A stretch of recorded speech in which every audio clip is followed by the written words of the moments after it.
Welcome, everybody. This is the Rotary E-Club of Silicon Valley, and every week we bring you the story of people all over the world who make the lives of others better. They do this locally, globally, and digitally. We're part of Rotary International, 1.2 million members in 36,000 clubs in 100 and something or other countries around the globe. And ours is a bit of an unusual one. The Rotary E-Club of Silicon Valley is both online and asynchronous, which means those people who have crazy busy schedules but hearts for service can find an intensely flexible option with us. If you're interested in that, you can learn more at rotary.cool. That'll get you to our site. If you want to learn more about Rotary, go to rotary.org. Either way, you'll find that there are a lot of good souls out there who would love to get you involved, helping people, help make all kinds of things better. It's exciting to be able to explore and tap into the joy and meaning that comes from serving others. And in that realm, we are talking today with Clay Ross of Angel Flight West. This is a story I have been wanting us for us to be able to share for some time. I'm really excited that we've gotten here. I think this will be a story that inspires you. Clay is not only a pilot, he is a scoutmaster and a really good guy. And I am excited to have him here. Clay, I hand the mic over to you. Welcome to the Rotary E Club of Silicon Valley. Thank you very much, Rushton. I'm happy to be here, and thank you to the Rotary E-Club of Silicon Valley for hosting me and for all you do in our community and globally. Okay, if you were suffering from a severe medical condition, would you get treatment at a hospital? If that condition was extreme or rare, you would seek treatment from a specialist. Now imagine you live hundreds of miles from that specialist, perhaps in a rural community. Your travel for treatment could take many hours by car, worsening your condition and compounding the pain you endure daily due to your illness. Maybe you're fortunate enough to live close to an airport where you could fly commercially to your appointment, but the flights are so expensive and you have to travel every few weeks for your treatment, and you can't afford the expensive travel. And even if you have access to these flights and can afford them, it is likely that your condition is accompanied by a compromised immune system, and being locked in a plane with 100 or more people could literally be a death sentence. Angel Flight West was created in 1983 to serve patients who are dealing with exactly these circumstances. Our volunteer pilots transport people in need to the medical care they deserve at no cost to our patients or passengers. The flight costs are donated by the pilots who fly the missions in planes they own or rent. We serve the Western 11 United States, flying more than 4,000 missions and 1,000 patients a year. Here's the region we cover, showing some of our major healthcare partners. We transported passengers to more than 300 healthcare facilities last year. We carry a wide variety of passengers and cargo, but most of our missions are to carry patients for medical care, followed by children attending camps. As soon as I learned about Angel Flight West, I knew that I wanted to fly for this organization. It is definitely flying for a purpose in the best way imaginable. Each flight is memorable and rewarding. All the passengers are extremely grateful, in spite of suffering from conditions that would break most of us. One that really sticks out was the 11-year-old boy I flew for a follow-up to a heart transplant he had had when he was 9 years old. He flew every 2 weeks, and this was his 50th mission. 6 months later, I had back-to-back flights between the Bay Area and Arcata. The first passenger, who I'll call Debbie, was being treated for abdominal adhesions which constrict her organs as the adhesions grow. There is no cure, and surgery causes the adhesions to grow back twice as fast. Radiation and chemo accelerate growth, and exercise or pressure on the abdomen also cause them to grow. She was 39, she looked fit, but she had to get around in a wheelchair just to avoid angering her adhesions. Halfway through the flight, I asked naively if she ever was in much pain, and she said she was always in a lot of pain, even right then. Over the 7 years she had suffered from this condition, she had become a master of hiding her pain. I asked how she could mask it so well and she have such an upbeat attitude and passion for life. She simply responded, "I choose happy." When Debbie learned that I was flying another patient the other direction, she asked who it was.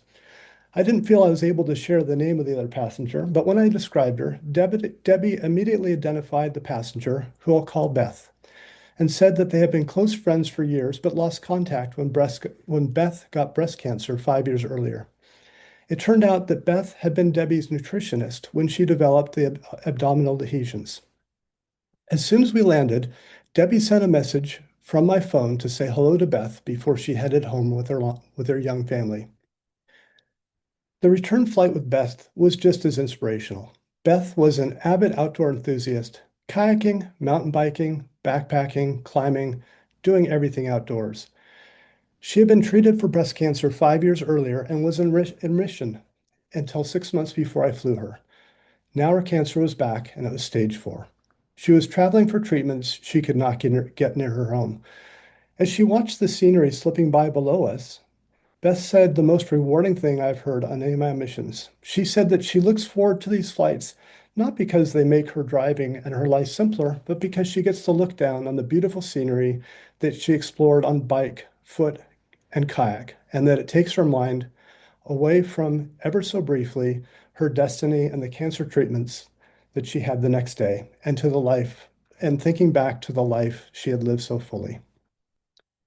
When I flew Debbie again 3 months later, the first thing she told me was that Beth had passed away the previous month. As I wiped tears of sorrow from my eyes, I was overcome by the sense of purpose and the joy of being able to improve strangers' lives, if only briefly, at such crucial times. Angel Flight West does far more than transport patients to their appointments. We also carry disabled children and burn victims to summer camps, relocate victims of domestic violence, fly veterans, service animals, and deliver Christmas gifts to our younger frequent flyers and their families, a part of our Santa Flight program. Our mission goes beyond providing access to medical treatment to enriching the lives of our passengers. This is our family.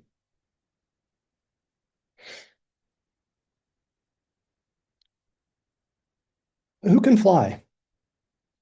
When someone asks or learns that I'm a pilot, the inevitable first question is, where do you fly? But to me, the more meaningful question is, whom do you fly?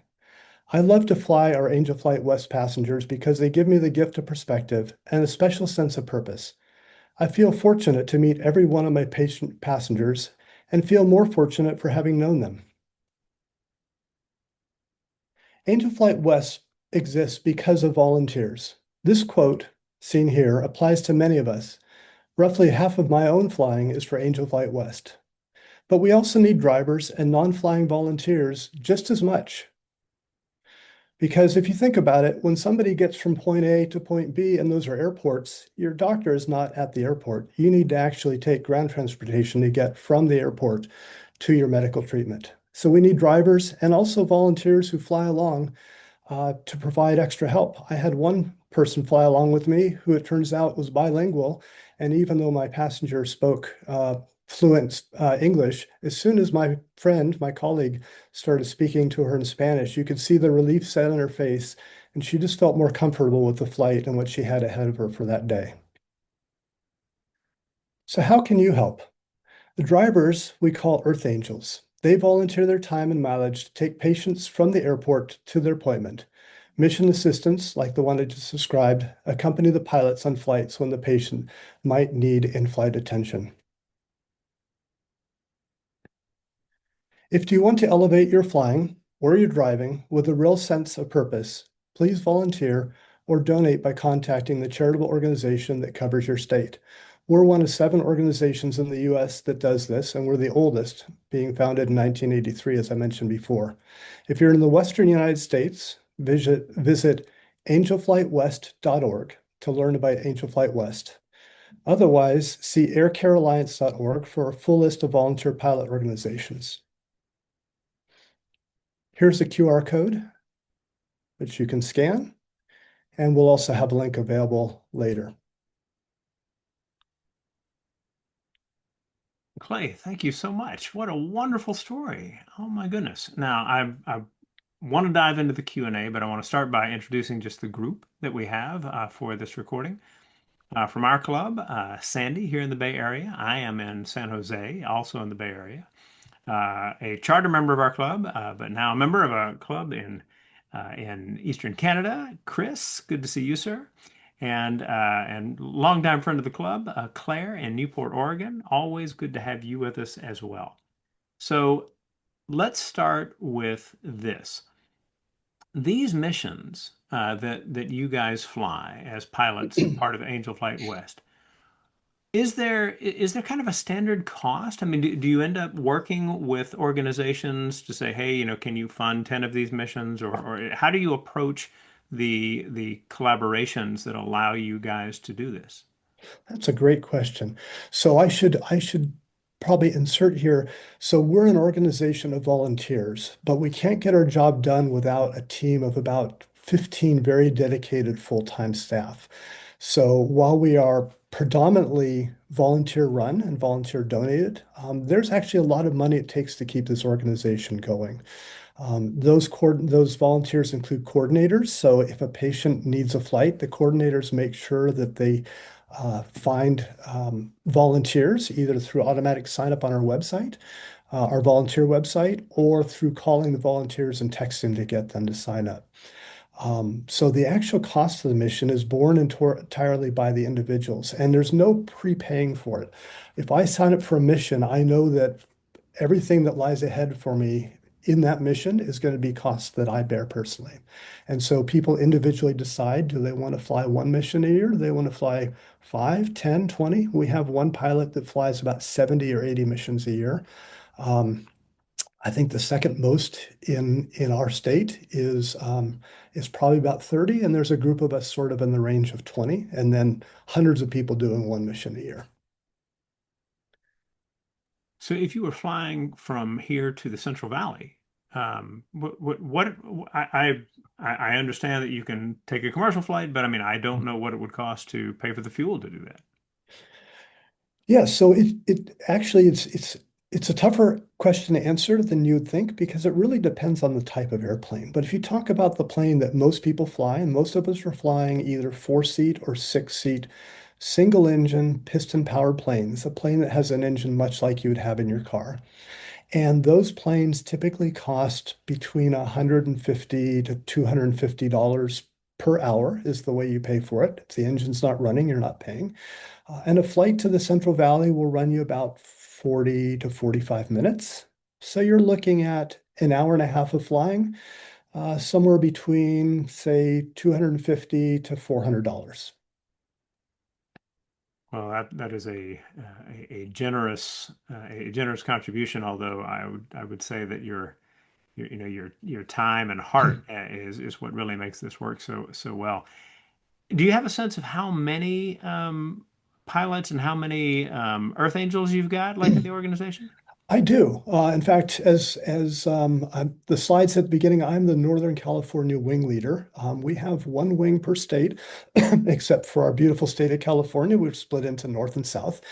And so there's actually 12 wing leaders. So what the wing leader does is sort of coordinate the volunteers behind the scenes.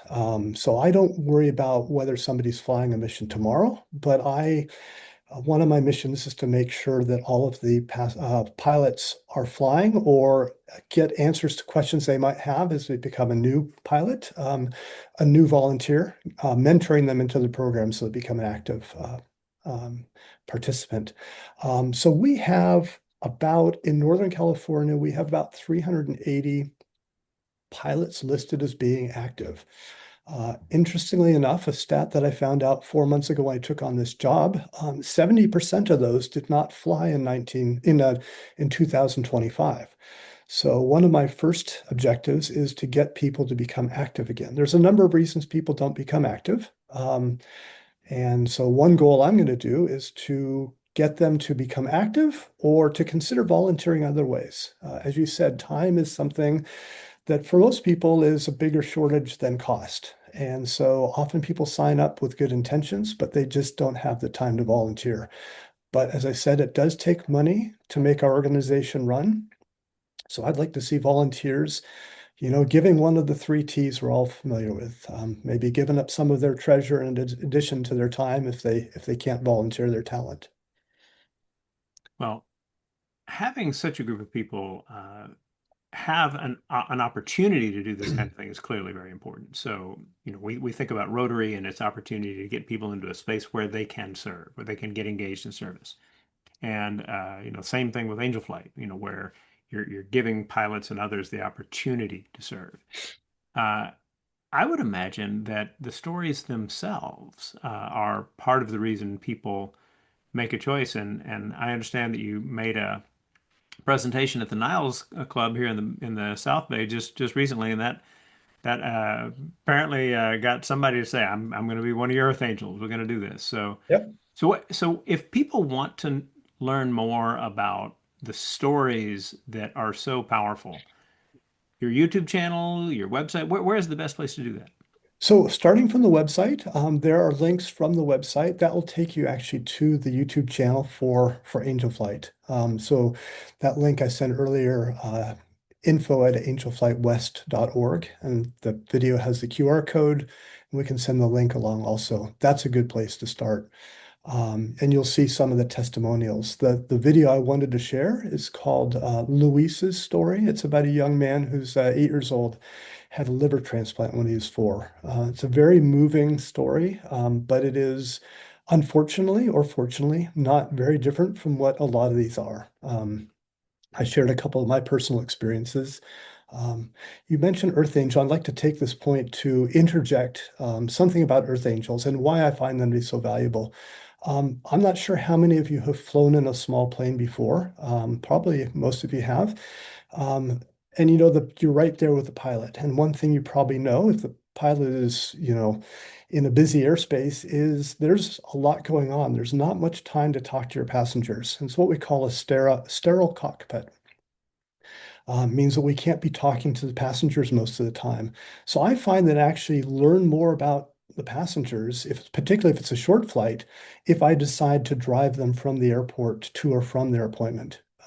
And again, you don't have to be a pilot to do that. This is a great chance to serve people and really get a sense of, you know, boy, I'm really lucky in life here because I don't have this ailment or this condition they do, and I'm helping them out. And there's just a great sense of pleasure in that. And so the story I wanted to share with you was one of my friends, colleague in Angel Flight, named Thomas.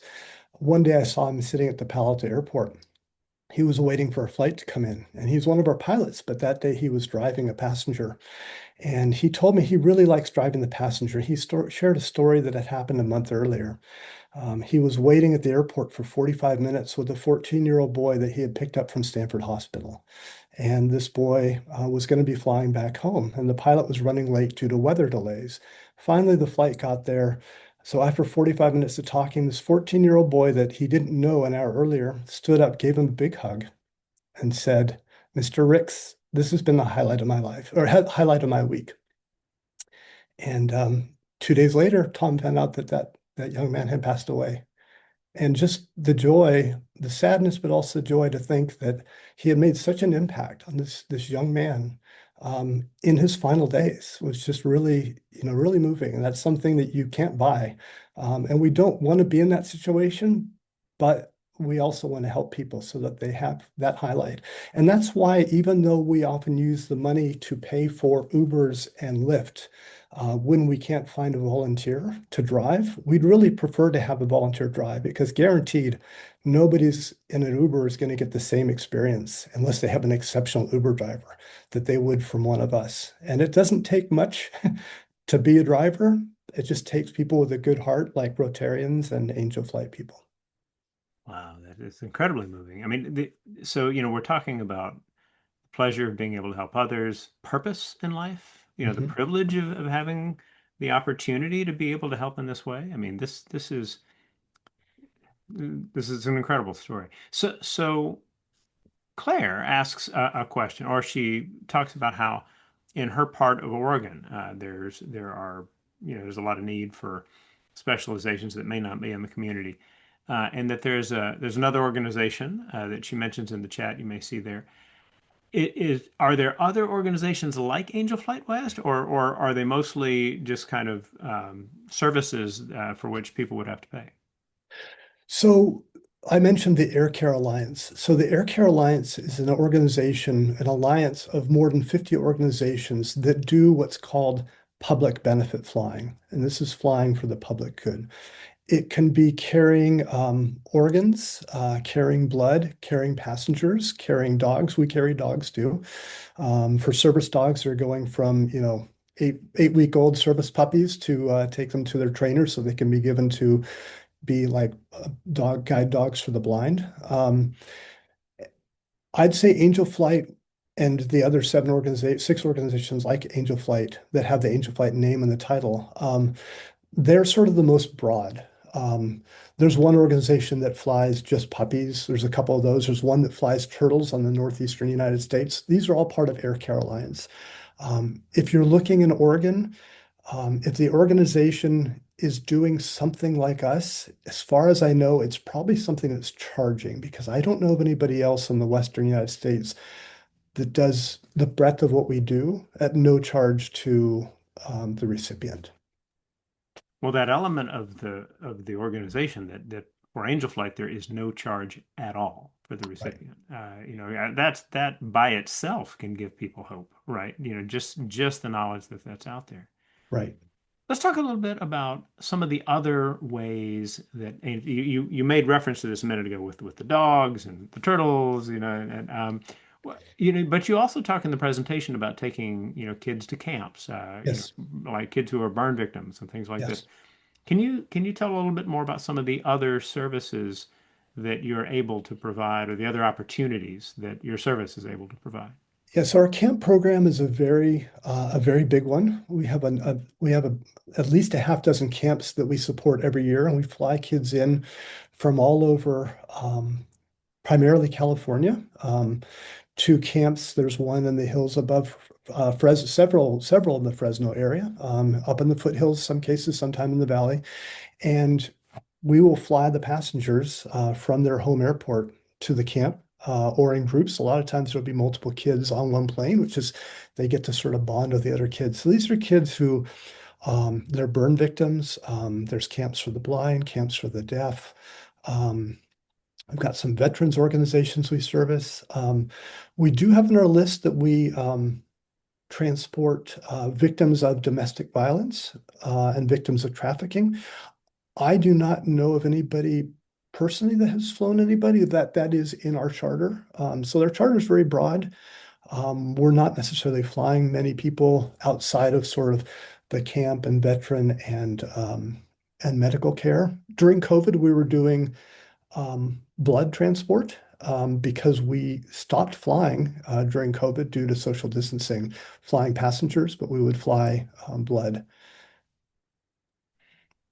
Well, let's zero in on you and talk a little bit about the experience of getting to where you could be a pilot and you could be a pilot who would have the opportunity to do these things that you do. I know that you've got a background in scouting, but is there a bit of a life path that kind of gets you to this point where you appreciate the chance for service and to do something you love doing? I mean, how does that work? I think so. So I was a scout as a youth. I'm an Eagle Scout as you are, and wanted to give back to scouting for years. But I did not actually do that until my son turned 11 and joined what was the time Boy Scouts, and now it's Scouts BSA. Um, but the passion for flying and the passion for giving back really dates back to college. I learned to fly at my college, which is Harvey Mudd College. They had an aeronautics program in Southern California. The founder of this program was a woman named Iris Cummings Critchell, and if you have not heard of her, I recommend that you look her up. Fantastic woman. She was actually in the third class of WASPs during World War II, the Women Air Service pilots. So she was ferrying planes from west to east coast to be taken off to Europe. She also was an Olympian in the 1936 Olympics, and I had the pleasure of speaking to her in December. I spoke with her regularly, but I spoke to her in December on the occasion of her 104th birthday. just a year and a half ago, and she passed away 5 weeks later. She gave, she would talk about, well, her favorite term was the privilege of flight. The privilege of flight means that you don't learn to fly just to go out and have fun. You recognize that it is a privilege and you don't do something good with it. Um, Whether it means becoming an instructor to share that joy and that privilege with others, or it means giving back. When I called her on her 104th birthday, I was told by a classmate that she actually wasn't taking any calls because she didn't feel up to it. When her daughter answered the phone, she said, well, she's not taking calls, but she will want to speak to you. So I was, I believe, one of the few people she spoke to that late in her life, largely because what I was doing, the mission I was doing with Angel Flight, aligned so much with her core values, what she had done as a woman air service pilot during, World War II. She was very active in the 99s, which is an organization of women pilot trying to promote women as an as a woman athlete in the 1936 Olympics, which is probably one of the most, if not the most notorious Olympics, and certainly was not something for a part of the world that women were particularly welcome. And she was just always a trendsetter, and she made it clear that one should be giving back and making the world a better place. So I credit her with really where I got to today, even more than sort of what I learned as the values in scouting. Well, I'll tell you what, that is a story that I think can inspire a lot of people. We treasure our opportunity in the Rotary Club of Silicon Valley to share these stories, in part because we believe that they can inspire people in places all over the world to say, I'd like to get involved with that. I'd like to do something like that. I'd like to do something that I know is needed, right? And so, what a joy it is to be able to explore this in this fashion. I'll wind the recording down. One of the perks of being in this club is that we get to keep talking to these fascinating people after we stop the recording. But first of all, for all of you who are taking your time to watch this video or listen to this podcast, we thank you. There's a lot of different ways you can spend time out there, and this is a way that we hope is giving you that extra bit of positive energy that can be hard to find with the news as it is. Just saying. As we always like to do, though, we hand it back to our speaker for the final word. So, Clay, what would you like people to have clearly in mind as they finish up the video or the podcast? Thank you very much, Rushton, and thank you again for everybody for participating with me and being here. Like I said before, when somebody asks me, find out in flying, they tend to say, "Where do you fly?" And to me, the more meaningful thing is, "Whom do you fly?" or "What is your mission for flying?" And I extend that not just from flying, but also to driving and doing things in life. If any of you have the interest in helping people through Angel Flight West, like I said, it takes money to make the world run, but it also takes time. We've got opportunities for people to help not only as drivers, but volunteering. And we would love your help. Love for you all to get the experience that I have in working with these fine people. They are so grateful. Even that 11-year-old boy on his 50th mission, you get so much reward from the sense of the people you're helping. So thank you again for being here, and I hope that I get to speak some more with some of you today or in the future. Excellent. Thank you so much, Clay. Everyone, you can find these links on the page where you found this video, and we hope we will hear from you, and we will see you next week.